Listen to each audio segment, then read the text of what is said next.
So 'Kishkindhapuri' inspirations yeah! ఏంటి? Yeah! Inspiration లేకుండా అసలు ఏ సినిమా రాదు. 100% దానికుంటుంది.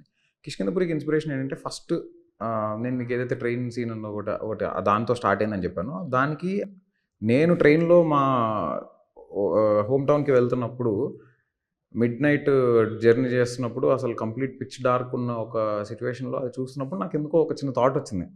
ఇలాంటి ఒక సిట్యుయేషన్ జరిగితే అసలు ఎలా ఉంటుంది అని. సో, అది ఫస్ట్ ఆ సీన్‌కి అది ఇన్‌స్పిరేషన్. బట్ అలా సీన్‌గా కాదు ఓవరాల్‌గా ఒకటొట అండ్ రేడియో స్టేషన్ బ్యాక్‌డ్రాప్ అనేది ఏంటంటే నాకు బేసిక్‌గా వింటేజ్ ఫీల్ చాలా ఇష్టం. సో, ఈ మధ్య కాలంలో ఎక్కడా మనం ఆ రేడియో అనేది ఎక్కడో కొంచెం అంతరించిపోతుందా? ఇంతకుముందు చాలా బాగుండేది కదా! అది.